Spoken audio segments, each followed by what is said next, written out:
Un cœur artificiel bat depuis ce midi dans la poitrine d'un homme, greffe réussie à Salt Lake City, aux États-Unis.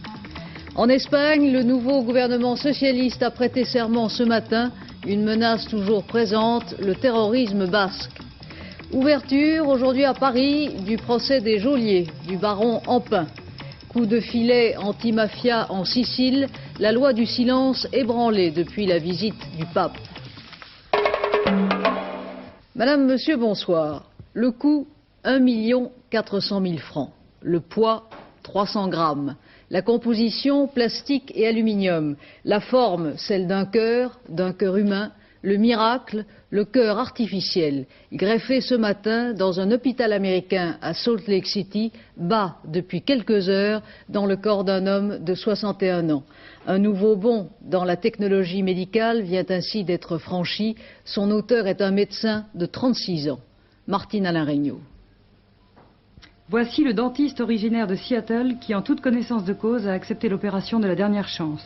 On lui a échangé cette nuit son cœur malade contre une pompe. C'est dans cette clinique que les chirurgiens ont implanté le premier cœur artificiel non provisoire qui peut rendre à un cardiaque grabataire une certaine autonomie. Ce cœur, le voici, formé de 2 ventricules d'un système moteur, d'un système régulateur. Mélange d'aluminium et de polyuréthane, il a pratiquement le volume d'un cœur humain naturel. Avec ce cœur, tout a été ajusté, miniaturisé, de façon à pouvoir tenir dans la poitrine du patient à la place de l'ancien cœur. Tout à l'exception de la source d'énergie, qui reste externe, mais qui a cependant pu être réduite à la taille d'une valise portable. Ici, le risque n'est pas le rejet, c'est la panne. Voici 2 ans, cette équipe avait déjà envisagé de tenter l'expérience, mais l'autorisation lui avait été refusée. L'avance technique n'était pas jugée suffisante par les autorités fédérales. Aujourd'hui, elle est devenue, comme l'a expliqué le chirurgien, sitôt après l'intervention. Avec sa valise d'énergie à la main, le patient pourra disposer d'une autonomie de 8 heures avant de recharger ses batteries. Et voici l'inventeur, celui qui a conçu la machine miniature. Il nous explique que le patient se porte aussi bien que possible 50 minutes après l'intervention. Fier de ce premier succès, il ne compte pas en rester là, mais continuer des recherches sur les animaux pour tenter de réduire encore la source d'énergie qui alimente les cœurs artificiels et augmenter la durée et le confort de cette autonomie. L'équipe de Salt Lake City n'est pas la seule, on s'en doute, loin de là, à entreprendre de telles recherches. Plusieurs autres États-Unis ont mis au point d'autres modèles et un peu partout dans le monde, des chercheurs sont au travail sur différents projets. Le professeur Pierre Marion, qui a travaillé un temps avec cette équipe gagnante, nous explique pourquoi la France n'est pas en tête.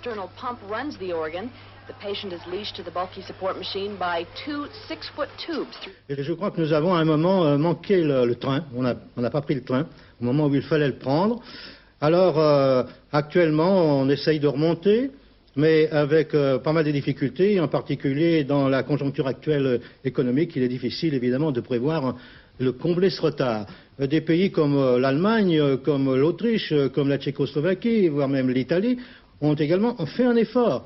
Mais nous n'avons pas fait à l'étage, si vous voulez, des structures de recherche, cet effort. Je pense qu'actuellement, maintenant que les gens semblent avoir compris et avoir pris la foi dans cette recherche, je pense que des crédits seront alloués aux chercheurs, à une équipe parisienne, dans le laboratoire des Carpentiers, par exemple, Lapeyre, et à Marseille également, dans le laboratoire de Montiès et évidemment à Lyon.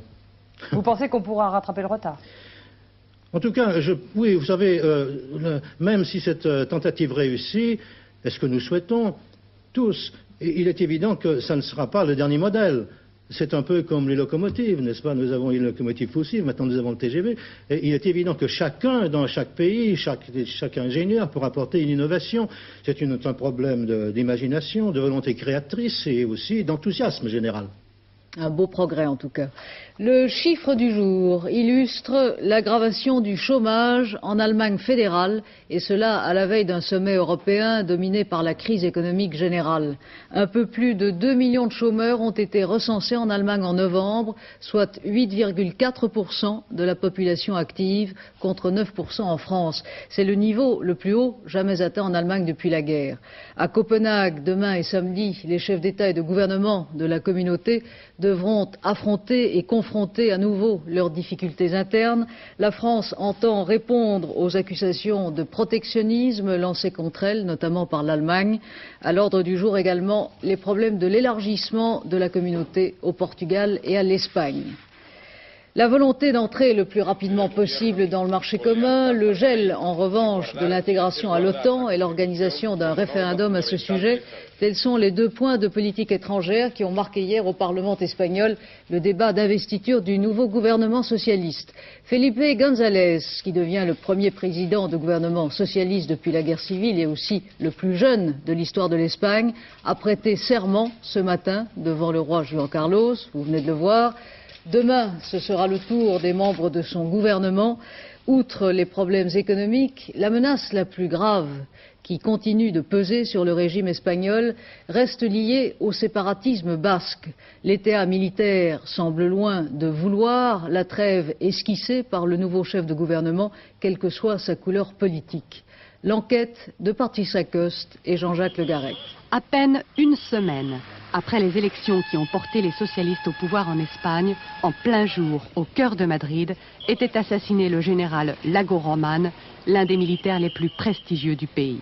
Attentat revendiqué par ETA Militaire, organisation basque que la police disait en perte de vitesse depuis un an. Les funérailles rassemblèrent le banc et l'arrière-ban du franquisme, ce franquisme dont les représentants pour ETA Militaire tient encore tous les postes clés de l'État sous la façade de la toute jeune démocratie espagnole. Bilan, 370 morts par le bras de ETA depuis 20 ans. ETA qui doit sa survie, entre autres, à des règles de clandestinité draconiennes. Nous avons pu les rencontrer. Pourquoi avez-vous exécuté le général Lago Roman quelques jours seulement après l'arrivée au pouvoir des socialistes? L'exécution du général de la division Brunete aurait eu lieu même si le Parti socialiste n'avait pas gagné les élections.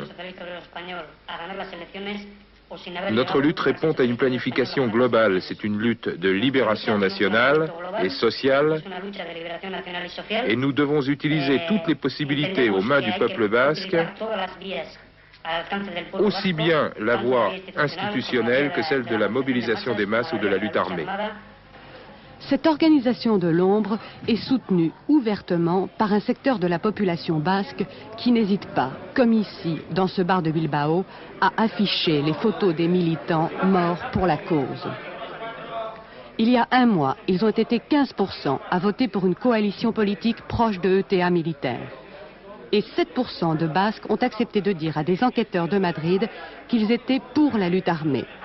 En dehors du sentiment basque, ce qui unit ce petit peuple de sympathisants, c'est la répression. Ces simples colleurs d'affiches pour l'amnistie n'osent travailler que de nuit. Ils n'ont pas voulu qu'on les filme de face et la plupart de ces panneaux ont été peints aussi la nuit. Ils ont peur de la face cachée de la police, celle qui torture sous couvert de la loi antiterroriste. Le moindre suspect peut ainsi être gardé à vue 10 jours dans un commissariat, livré alors aux seuls policiers qui, comme les militaires, sont encore ceux du franquisme pour la plupart. Puis il y a le côté ostentatoire de la police, qui a multiplié ses patrouilles, comme ici à Saint-Sébastien, où il y a pourtant un attentat tous les 15 jours. À une demi-heure de là, la France. Refuge pour les militants de ETA, dit Madrid. Là aussi, la police des frontières a été renforcée, mais sa tâche est complexe et la juridiction française très démocratique. Il est difficile de condamner des personnes qui n'ont commis aucun délit sur le territoire français. Les gens de ETA le savent et tiennent à rester dans les meilleurs termes avec le gouvernement hôte. Est-il envisageable pour vous que vous puissiez porter la lutte sur le territoire basque français? En réalité, notre lutte et nos objectifs politiques se situent à l'intérieur de ce qui est l'État espagnol. Concrètement, dans le Pays basque espagnol. C'est la raison pour laquelle ETA n'a jamais agi, n'agit pas et n'agira pas hors des frontières espagnoles. Même si la France extrade certains Basques. Même, tampoco. À l'État espagnol, ETA demande, entre autres, le droit à l'autodétermination et le rattachement de la Navarre. La marge de négociation est faible, en principe. La question est de savoir si le gouvernement socialiste espagnol veut nous montrer sa bonne volonté par une série d'améliorations politiques qui prouveraient qu'il ouvre un chemin, certes difficile vers le progrès et pour la construction d'un régime véritablement démocratique.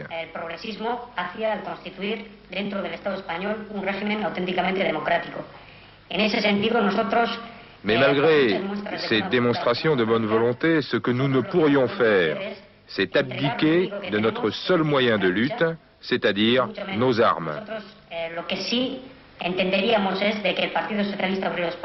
Ce que nous avons l'intention de faire si le Parti socialiste espagnol prend des dispositions plus avancées que les précédents gouvernements, c'est d'écouter, voir avec attention ce qu'il en résulte et agir en conséquence.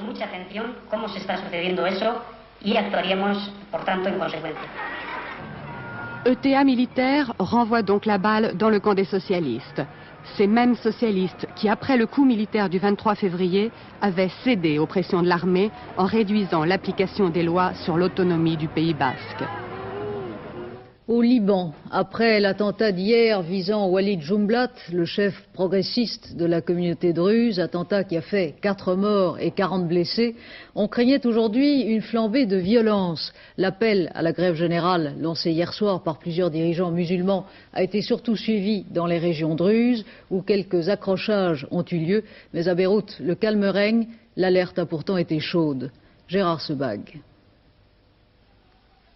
Poursuivre la déstabilisation du Liban paraît être le but recherché par des mains bien mystérieuses, qui se trouvent en effet derrière cet attentat utilisant du matériel sophistiqué, puisque c'est une voiture piégée à explosion télécommandée qui a failli coûter la vie à M. Walid Jumblat. Panique autour du leader druze où les sauveteurs s'affolent plus que le blessé.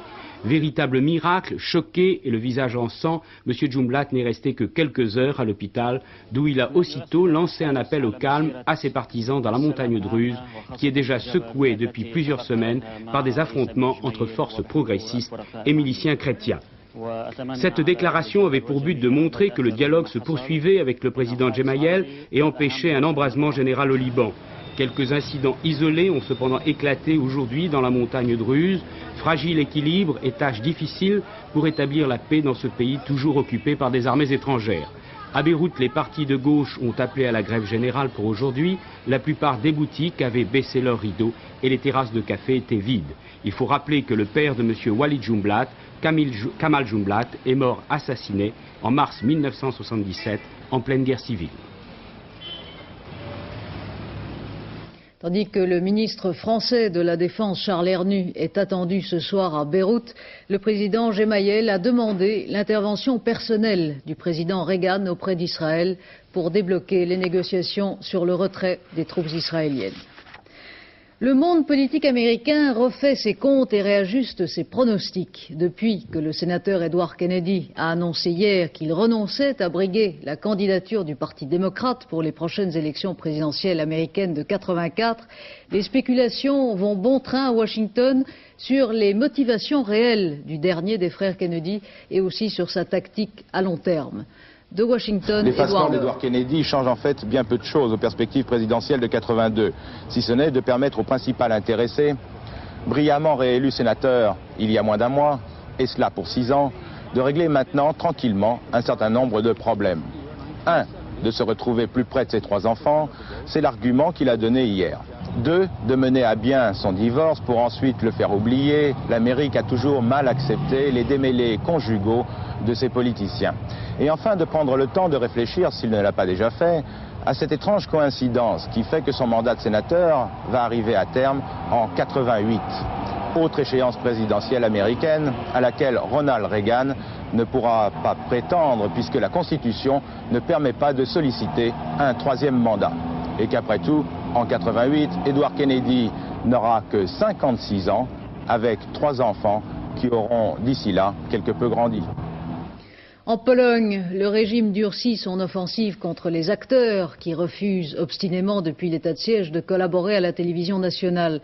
L'association des acteurs polonais vient d'être dissoute. L'AIDA, le mouvement des professionnels du spectacle qui de Paris tentent de soutenir leurs camarades polonais, lance un nouvel appel à la générosité des artistes français face à la double pression qu'exercent en Pologne sur les artistes, le régime et l'Église. En France, la préparation des municipales continue bien sûr de nourrir l'activité politique. Le secrétaire général du RPR, Bernard Pons, a présenté aujourd'hui un bilan positif des accords intervenus au sein de l'opposition, limitant les cas litigieux à 3 grandes villes, Metz, Nice et Lyon.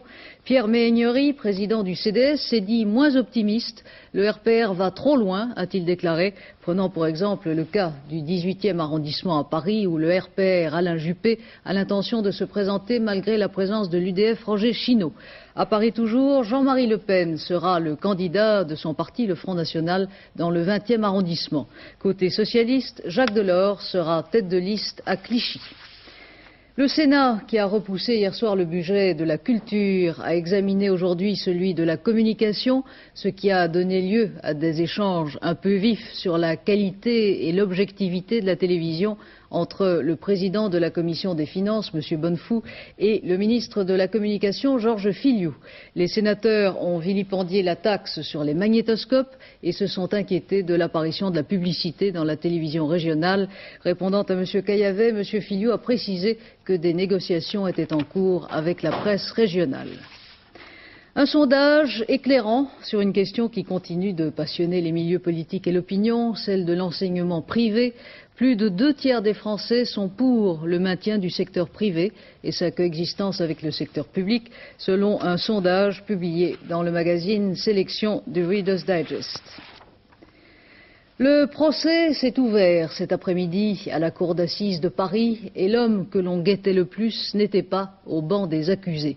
Le baron Édouard Jean Empain, impassible, a affronté les photographes et les journalistes qui en négligeaient presque les 2 femmes et les 6 hommes assis au banc des inculpés. Dominique Thiers et Paul Lefebvre. Il est un peu moins de 13 heures lorsque le baron Édouard Jean Empain, entouré de ses 2 avocats, maîtres Dupeux et Prévost, se présente au palais de justice. Ça va ? Vous allez défendre un point de vue ? Dans la grande salle d'audience de la cour d'assises de Paris, le président Versini annonce aux journalistes que les 8 accusés refusent de se faire filmer. Dans la bousculade générale, le baron Empain prend place, les flashs crépitent, micros et caméras se braquent sur lui, son visage est tendu. Face à lui, les 13 avocats qui défendront les 8 personnes impliquées dans son enlèvement puis sa séquestration. Une séquestration de 2 mois en 1978, c'est ce long périple que va revivre le baron Empain pendant 20 jours, le temps du procès. Ainsi a commencé devant la cour d'assises de Paris l'habituel face-à-face entre la victime et ses ravisseurs. Habituel, mais toujours empreint de dramatique, les uns et les autres se jetant des coups d'œil furtifs qui constituent une sorte de dialogue que personne ne connaîtra jamais. Procès tout de même étrange car aucun des accusés ne l'est d'enlèvement, par manque de preuves, mais de séquestration et de complicité. Donc théoriquement, on ne parlera de l'enlèvement que pour mieux expliquer la séquestration. Comme l'avocat général Jean Libouban l'a lui-même reconnu, je ne crois pas, a-t-il dit, que tous les auteurs de ce crime sont dans le box. L'exercice de style qui consiste à dire « c'est pas moi, c'est l'autre » va être donc utilisé à fond sous l'œil d'un jury de 7 hommes et de 5 femmes, dont, par parenthèse, Madame de Boissieu, la fille aînée du général de Gaulle qui disait du baron Empain « ce jeune homme m'agace ». Mais il s'agissait d'autre chose en 1970, au moment où le baron Empain, avec son groupe, s'opposait au gouvernement français au sujet du nucléaire. Un long procès donc, dont tout le suspense repose sur 2 questions. Le baron a-t-il tout dit de ses souvenirs? Sinon, le dira-t-il? Les difficultés des entreprises, pour en revenir à l'actualité économique, pour inciter les banques à financer davantage les petites et moyennes entreprises, le ministre de l'économie et des finances a mis en place aujourd'hui un fonds de garantie. Ce fonds, qui disposera de 640 millions de francs en 83, couvrira les risques des banques en cas de défaillance des entreprises assistées. Deux conflits sociaux à signaler. D'abord celui de Saint-Baldolphe près de Chambéry. Un commando de non-grévistes a fait irruption ce matin dans une entreprise de travaux publics occupée depuis la semaine dernière par une cinquantaine de grévistes. Bilan, 12 grévistes blessés, dont un grièvement. Il a été défenestré du premier étage. Les syndicats CGT et CFDT protestent contre la passivité de la gendarmerie. Et puis un conflit qui se durcit, celui des usines d'Usselier. Les grévistes ont occupé aujourd'hui une troisième usine du groupe qui fabrique des accessoires automobiles en Haute-Loire. Des cadres et des ouvriers non grévistes ont manifesté pour obtenir l'intervention des élus locaux. Un médiateur, inspecteur général du travail, vient d'être nommé pour tenter de résoudre le conflit. En Italie, la police et la justice semblent décidément déterminées à durcir leur guerre contre la grande criminalité orchestrée par la mafia. En Sicile, 64 personnes viennent d'être arrêtées dans un vaste coup de filet dirigé contre deux familles, par ailleurs rivales, de l'honorable société sicilienne. Tandis que se poursuit à Palerme le procès le plus important et le plus long jamais entrepris contre certains dirigeants locaux, il semble bien qu'en Sicile, l'opinion publique ose enfin secouer la chape de silence que la mafia faisait peser par tous les moyens dont elle dispose à tous les échelons de la vie collective et aussi de la vie privée des gens. Et il semble bien que la récente visite du pape Jean-Paul II ait contribué à délier les langues. Hervé Brusini et Patrick Voix reviennent de Sicile. Dans les couloirs du palais de justice de Palerme, imperméable et barbe noire, c'est Giuseppe Falcone, le juge d'instruction de l'un des plus importants procès anti-mafia de ces dernières années. À ses côtés, en permanence, des hommes en armes, qui le suivent comme son ombre. Car Giuseppe Falcone, qui s'apprête à monter dans sa voiture blindée, est devenu l'une des principales cibles de la mafia. 2 ans de travail, 1110 pages de dossier. Il est l'auteur de l'acte d'inculpation de 76 mafiosi et complices de la mafia pour trafic de drogue. Les représentants de 4 familles mafieuses sur les 50 que compte la Sicile.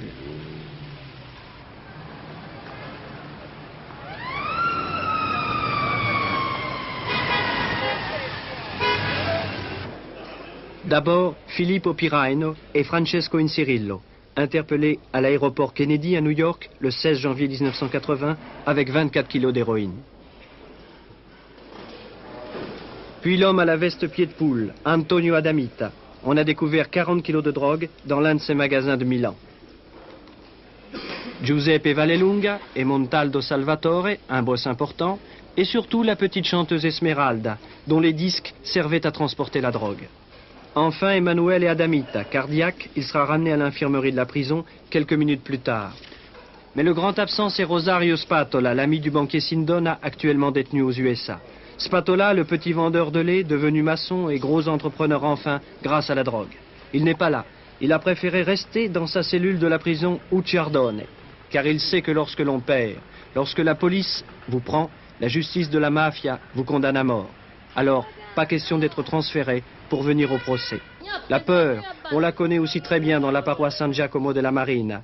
L'un des paroissiens a été tué ici même le 26 octobre dernier, histoire d'intimider le curé bien connu pour ses positions anti-mafia. Je n'ai pas peur de mourir ou d'être tué par tempérament. Et après aussi par réflexion, parce que si je dois dire quelque chose d'héroïque, je dis que l'important n'est pas de vivre 1 an encore, mais de vivre avec dignité. Mais ça, c'est l'héroïsme.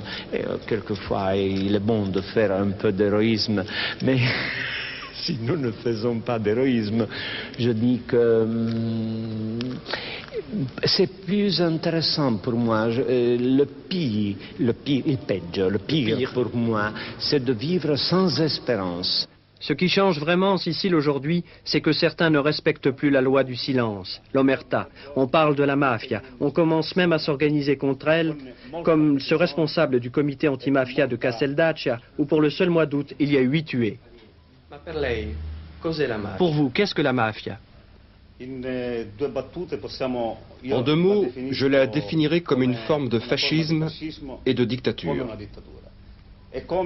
Par le passé, plusieurs générations ont lutté contre le fascisme et la dictature. Ils ont organisé une résistance. Aujourd'hui, nous devons parler d'un engagement contre la mafia. Un engagement que nous pouvons appeler une nouvelle résistance. Des nouveaux résistants qui savent que la mafia n'a qu'une seule réponse pour ceux qui s'opposent à elle, l'assassinat. Fusillade en fin d'après-midi dans une rue de Paris, dans le 3e arrondissement près de la rue du Temple. 2 malfaiteurs ont agressé un courtier en bijoux. Une patrouille de police qui passait par là s'est interposée. Dans l'échange de coups de feu, un passant a été grièvement blessé au poumon. L'un des malfaiteurs et un policier ont été blessés plus légèrement. L'autre malfaiteur a réussi à s'enfuir. Dans la Creuse, ce ne sont pas les truands que l'on pourchasse, mais une bête mystérieuse qui laisse des traces sanglantes partout où elle passe. La bête de Nau, c'est son nom, traquée depuis 3 semaines, ne tue pas que les moutons, elle impressionne aussi les esprits. L'histoire racontée par nos confrères de FR3 Limoges. J'ai vu qu'il redescendait là-bas le long de la haie, à la 3e haie, quoi, là-bas. Elle descendait là-bas le long, mais la bête a disparu, on ne sait pas où elle est passée. Hein. Moi, je suppose qu'elle est revenue se loger dans les bâtiments, là-haut. Après Nau et Touron, il y a une quinzaine de jours, la bête est réapparue en basse marche à Auzillac, près de Château-Ponsac. Monsieur Lachaise l'a vu. Il en a également subi les conséquences. 3 de ses brebis ont été égorgées. Selon le maire de Nau, la fameuse bête ressemble à une lionne. Le fermier d'Auzillac, plus imprécis, évoque un animal au poil brun. Quoi qu'il en soit, elle laisse des empreintes. Les gendarmes jouent la prudence. Ils parlent plus volontiers d'un gros chien. Comme le furet, elle passe par là et repart par ici. En tout cas, son passage a délié bien des langues et éveillé les imaginations chez les grands comme chez les petits. Une lionne peut-être? Peut-être un gros chien? C'est une lionne, moi. Un puma? Mes parents ils me disent que c'est une lionne. Moi je dis que c'est un puma. Ah, qu'est-ce que c'est? Si elle va rôder moi je suppose que c'est pas vraiment une bête sauvage. Moi que c'est une bête qui a été larguée par quelqu'un ou qui s'est échappée de quelque part. Pour qu'elle rôde comme ça autour des bâtiments, elle ne va pas plus loin. J'ai vu le journal d'avant-hier, il y en avait une demi-page à la une. C'est quand même un peu dommage pour un simple incident de ce genre. Et ça crée une espèce de psychose collective. Et même, je vois moi dans la classe, les enfants, la première chose dont ils parlent en arrivant, c'est de la bête, de cette lionne. Et je dirais même que ça crée en eux quelques problèmes. Les résultats du quartet qui s'est couru à Vincennes aujourd'hui, vous les voyez ces résultats le 15, le 17, le 4 et le 12. Les rapports pour 5 francs dans l'ordre, plus de 51 000 francs, dans un ordre différent, un peu plus de 4 300 francs. Et maintenant, parlez-nous du temps, Alain Joliot-Pétré, des étoiles, ou même des comètes peut-être. Oui, des comètes, regardez là, derrière moi. Si vous regardez ce soir, s'il n'y a pas trop de nuages, il y en aura, mais enfin si vous n'y avez pas de nuages, et si vous regardiez vers la constellation du Chien, vous verriez ceci, au bout de mon doigt. C'est la comète de Halley. Eh oui, elle revient, on ne l'avait pas vue depuis 1910. Elle sera là en mars 86, elle est actuellement, si je compte bien, 1,7 milliard de kilomètres. Il faut vraiment avoir de bons yeux pour la voir, c'est le télescope du Mont Palomar aux États-Unis qui l'a remarqué. Quand elle passera en mars 86 autour du Soleil, son noyau, qui fait plusieurs milliards de tonnes mais qui ne mesure que quelques kilomètres, aura alors une immense queue de 110 millions de kilomètres. Alors, on la verra. En attendant demain, qu'est-ce que l'on verra en France? Eh bien, on verra ce qu'il y a derrière moi, nuages, etc. Regardez-les sur la photo satellite de cet après-midi. Ce sera à peu près la même chose demain. Toujours une petite dépression en Méditerranée qui s'éloigne progressivement, mais qui donne sur l'est des nuages, avec de la pluie ou de la neige en montagne, et partout ailleurs de l'humidité. Comme il n'y a pas de vent, les nuages restent là. Bref, pour demain, sur notre carte, en détail, cela nous donne le matin du mauvais temps partout, et l'après-midi, de la neige à partir de 1500 mètres sur le Jura et les Alpes, de la pluie en plaine sur la Méditerranée et la Côte d'Azur, et des averses d'orage possibles en Corse. Mais de la Bretagne à l'Aquitaine et au Languedoc, progressivement, on verra apparaître quelques éclaircies, beaucoup moins en Bretagne que sur l'Aquitaine et le Languedoc. Sur le reste du pays, les 2/3 nord, si vous voulez, du Massif central au nord-est et au Cotentin, brume, brouillard, nuages bas le matin et nuages bas, brouillard et brume l'après-midi. Les températures, quant à elles, resteront stationnaires avec une petite tendance à la hausse tout de même, mais cela reste froid. Le minimum, c'est toujours 3 degrés dans le nord-est. Le maximum, c'est 15 degrés en Corse. Sans commentaire, ce sont les mêmes températures depuis plusieurs jours. Demain, vendredi 3 décembre, 2 minutes de soleil en moins.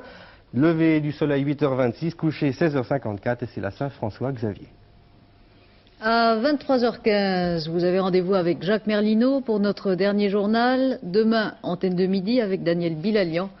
Je vous retrouverai avec plaisir demain soir à 20h. Bonne soirée.